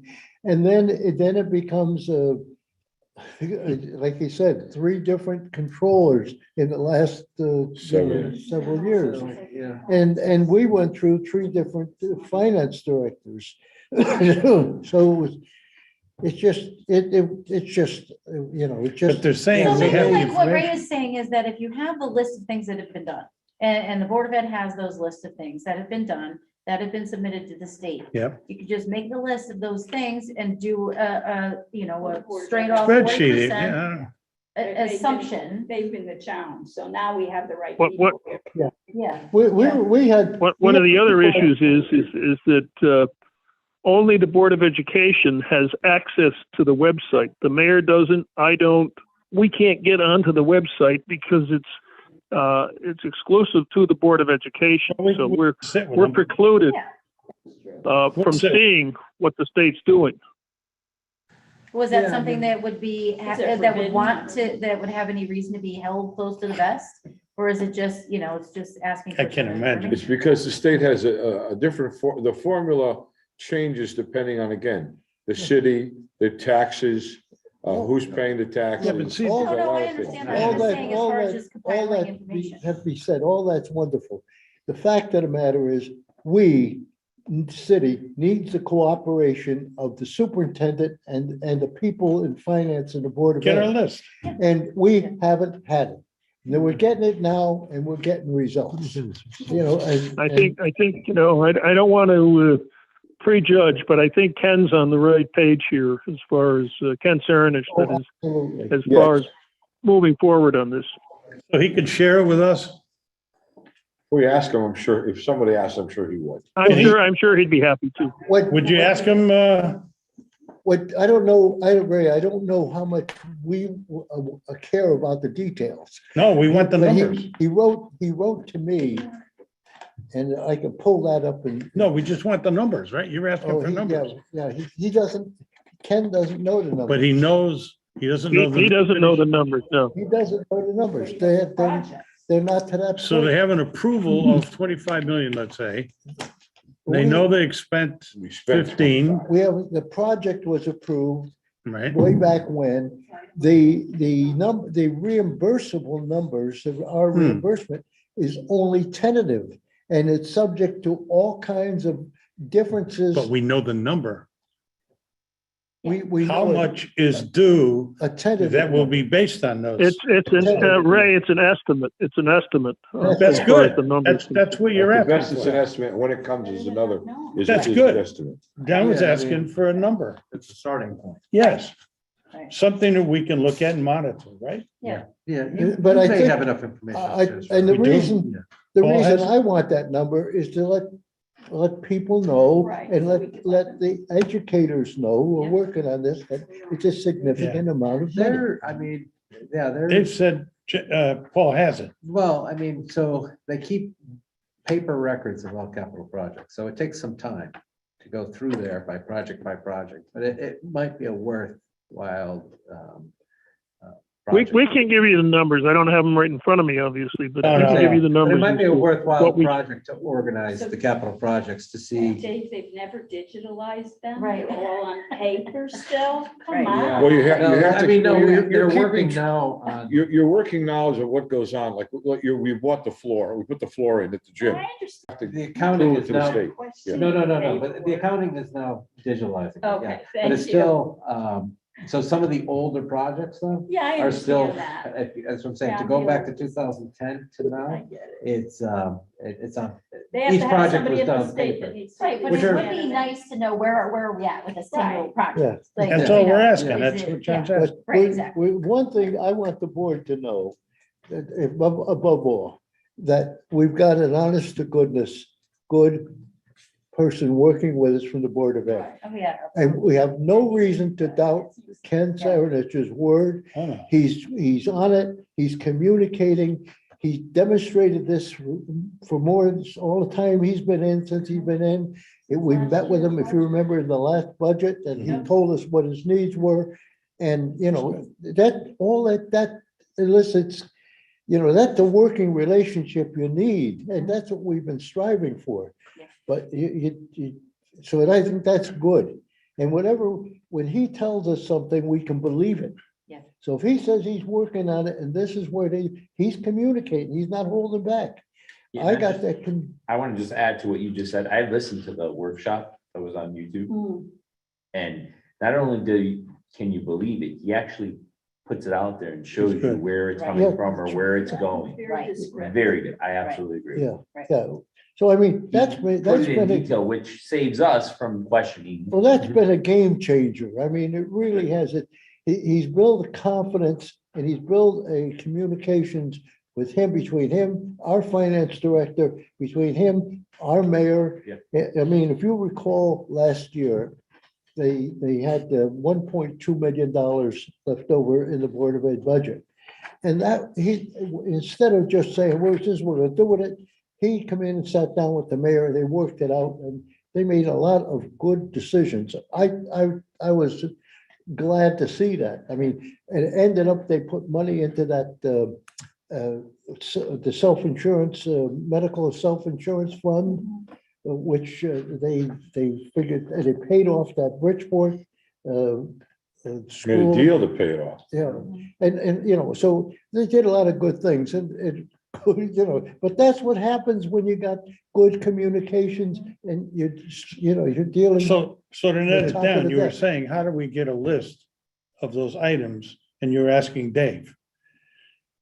Right? How we get a list of these items? Yeah, And we're still discussing the items. well, it's apparent from what Paul says, Dave, the auditor isn't going to be able to provide us with that.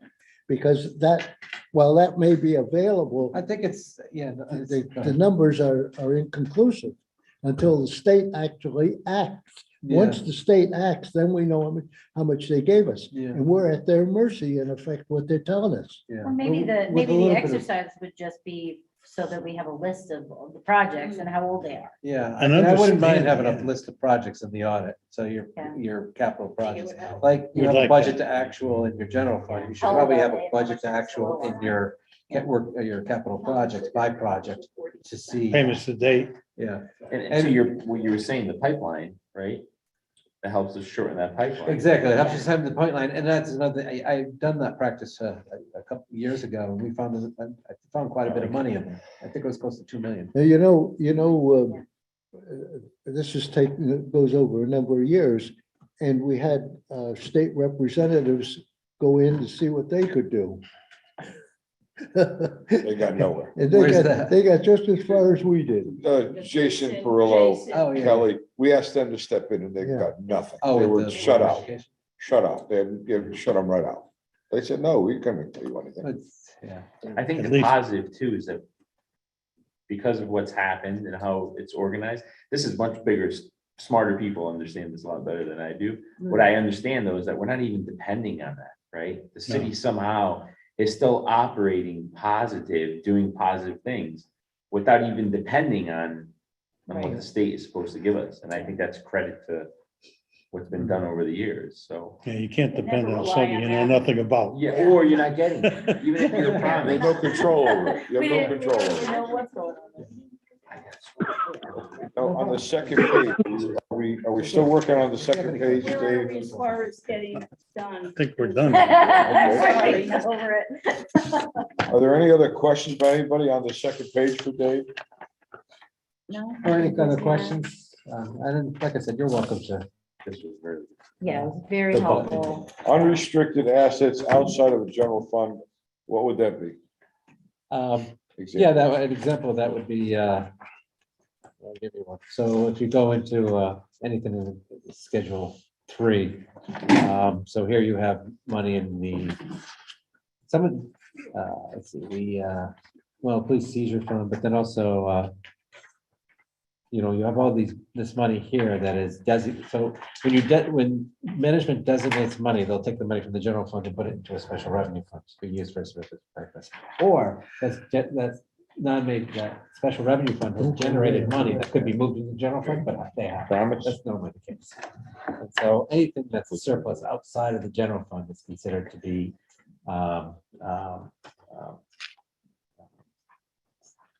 management's intentions to use for that. Like a spider revenue. So he asked me what that question. It's already earmarked. It's not, no, typically it's not earmarked. So, yeah, earmarked is, I guess, is a good word for it. So that's your assigned. We move those aside because management has intentions for that, but it has not been publicly approved for that yet. Perfect example would Like be, escrow, kind of like. could be, a lot of times you'll setting see like the school readiness program will have a small surplus, or the library friends will be making a little bit of money. The government doesn't want to move it back into the general fund because they have intentions to use it for the library, but they could. Library is a bad example because we're not allowed to do that. But Let's stop that one. no, they have pretty strong state statutes against libraries. Library. Yeah. Yeah. Yeah. they And I can heard throw money. railroads. Huh? And railroads, yeah. Railroad, yeah. Very But, good. yeah. Railroads are tough. Railroads are tough. Hot topic. What? And I will see you guys. Thank you. That was very good. Well, thank you. Thank you, Paul. We're not, Thank we're you. not gonna close, we're not closing yet. We're No. in John. John is Okay. getting some more information for us right now. I sent all- He's getting more information. For himself. Okay, he's trying to get, he's Cleaning up some more things. information. He's thinking something up right now, I promise. Oh, okay. That's great. Can we just go over it all one more time? In detail. No, I probably Very do it all much. over again tomorrow. All the way, McKinney, thank you so much. Mm. No, there's a lot of moving parts, a lot of moving pieces, and it's not always easy to understand each part of it each time. We need an expert like yourself. Yeah. We need someone like the mayor who's dealing with it every day, Paul, Paul, Ray, all deal with this in different sections. They see what's going on. Yeah. I was the chairman of the project at the high school, Mhm. and it was 25 million. We finally finished it, and there were a lot of changes. And so there was a lot of quote unquote paperwork to get to the final numbers. Yeah. And that was all stored away. And Bill Banfi was our person from the city that was working on it. He was working for the Board of Education at the time. And he had like 5 projects that he had up at the state, as he said. And as it was brought to our attention by Paul, they kept moving where you had to apply and the numbers and how much they wanted to see and all. Some of it was ridiculous. It was, the things that we went through, even on the construction. trying No, not to pay. I've got other companies, Yeah. a lot of towns in the same situation. This is the state of Connecticut, it's the state of California, the state of Arkansas. It's Wherever the you US go, government, yeah. They changed their rules because someone says, I got a better idea. And you were down at the city level. Yeah. I to the president's good the other day when he had the meeting with the mayors. Mark was there. Mark Loretti was at the meeting. He did say these are the people that have to really take the brunt of what happens. There's no buffer for the mayor. At the end of the day, it's got to be right, or there's going to be a problem. That's Yeah, what yeah, happens. that's probably true. It is very true. We know that from 32 years of experience. But the mayor does a good job of keeping this all in focus for us and the other groups, the WPCA, the Board of Education, all these groups. Yes. John, we're just about to conclude. Did you want to say I anything? have to just wrap up one thing. Sure. With respect to the budget, last year, what we did on the budget, we had 3 Board of Alderman meetings. I can't stress how important the first one is. The first Board of Alderman meeting, we're going to go through the budget run that you get, and Page 22 has a list. what's as I that? recall. We're going to go through the budget line by line. Was it 22, John? He's talking about the budget Yeah. that we're going to be You got a little doing bit more this year. detail. Yeah, in note the 2, line. 22. Okay, let's just. There it listen. is. Go ahead, John. It's 22. That's the one you're going. by. Okay, so what we're going to do at that meeting, it's a critical meeting. Don't miss it. Don't miss it, because one of the aldermen last year missed it and didn't give us any input. That's the time we want your input. That's the time we want to know if a line item needs to be corrected, or, whatever. And we'll go through that. We'll take as much time and go through the whole thing. Now, the second meeting is going to be, usually what I'm planning to do is do a joint meeting with the Board of Ed. I think last year we learned a lot, and it was a very productive meeting with them. And, I don't want them to pontificate about what their needs are and get into the politics of this thing. Just give us facts. Just stick to the budgets. What are your needs? Why? And they did that last year.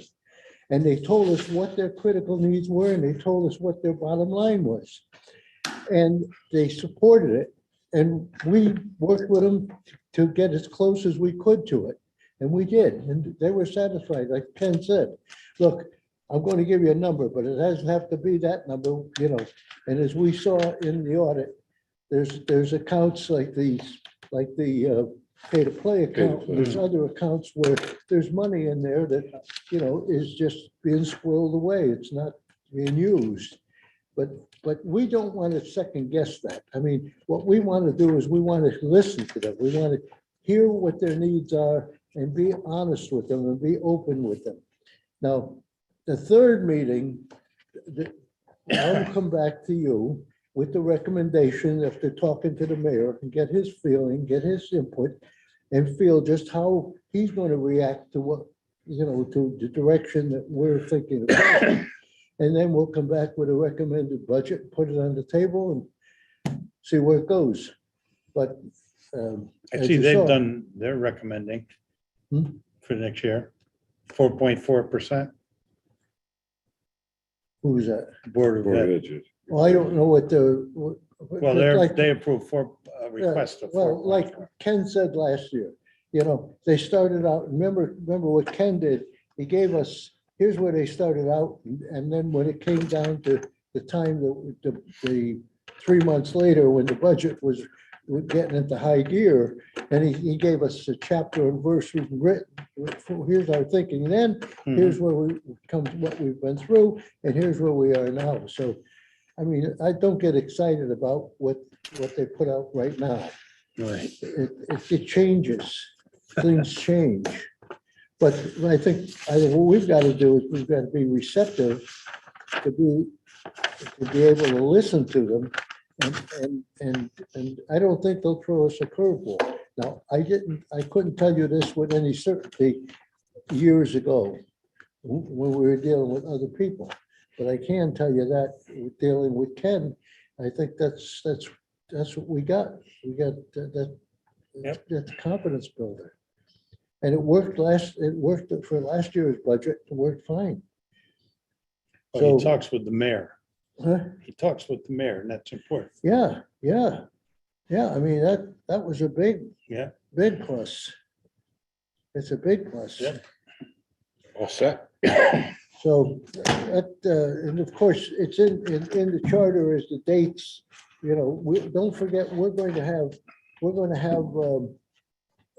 departmental estimates will come in on February 15th. The finance director and the mayor will put together their budget. Will go to the Board of Aldermen and the Board of Apportionment and Taxation on March 22nd. And then we will participate with the Board of A&T in joint departmental meetings. So you will have the opportunity to go through every department's budget with the Board of A&T, and you can ask questions there as well. And then that's why when we get through and budget comes to us, I'm saying we got just one meeting for us. You'll have all these other meetings with the Board of A&T. We don't need to go over the same stuff 2, 3, 4 times. So then we'll get the budget from A&T on May the 1st. And then we've got the month of May to conduct our 3 meetings and decide what we're going to do and adopt the budget by the end of May. And that's it. Are you ready? Call for the adjournment. There's a second. Second. All in favor? Aye. Thank you. Thank everybody Dave. for coming. Good night.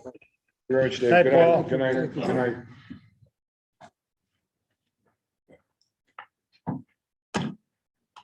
Nice job, everybody. Yeah. Dave, how far Diner do you have John? to drive? 'Cause I No, that's a fine. Okay, thanks for coming, Dave. That was Thank you. very nice of you. No, no problem. appreciate Yeah, it. no, this is a close one. Oh, good. I'm only in Middlebury. It's not that far. Oh, okay. Right on the Just- water I right didn't know it down was- line. I didn't know if it was Middletown, or I didn't know where you were. He's prospecting. Dave, No, my we're office. gonna go to the diner. Oh, I'm maybe moving it that's now, why though, I'm- finally. Oh, you're moving? Plaza. Oh. This is only, when my past You wanna partner come to the died in plaza with us? 2019, our plans was always, this is just, we're getting one ready. It's the 10th, is it below freezing? So finally, we might have to move to Waterbury, but Because now I was gonna find say. something large enough. Oh, you're changing your homestead, huh? You're changing your place of residence. My place of residence will always be Middlebury, but Middlebury. my office, No, I've been all over. over. I'm moving away from New Haven, little by little. Very close to the airport at all? Risk, I have Middlebury? presentations. In Oxford. Yeah, no, it's on the other side, I'm on the You Watertown, know. Oh, yeah. Waterbury, Watertown border. Touring I work at the airport. Oh, do you really? Yeah. Oh, yeah, I think those jets use my house sometimes. No, I haven't. I can move Yeah. home. But Well, now how's they- the, now I how's it gotta doing have down there? my It's boss's got- phone. Yeah, no, it's excellent. Yeah, Crazy. I know that, I mean, it's one of the more expensive places, but it's one of the more nicer. Hey, somebody tell Dan. It's a big parking. It's Dan. everybody's garage. Oh, Millionaire's garage. Pretty much. Yeah, I know, yeah, I've got some. Because it's quiet and everyone's out of the way. Just her and Yeah, and the sons are college. Yeah, but I mean, you might need their Yeah, advice. Exactly. See you later. Okay. See you guys. Yeah, I can hear those jets. John, I'll talk to you, huh? Yeah. It's been better the last couple of years. Okay. Yeah, I think they're Okay. streamlining the Hey, routes. John, Is that what it is? Yeah. We had no. I gotta go Well, home. for telling me, I appreciate it. I have to go home to I work, want to talk to Steve Bellis tonight. but I want to make sure you're gonna be all right walking out, because I don't know, is it icy? No, I'm all right. Yeah, okay, Thanks a lot. okay. Donna, thank you. The worst that can happen to me is. Oh, don't jinx yourself. I have to No go back worse to than. therapy. Oh, my As he God. Well, falls don't down, do it when he on rolls, purpose, picks I up. liked it there. That's what he's Don't looking get your for. hat, John. Okay, I wouldn't go with you, but I'm just like, I'm. that's all right. This was good.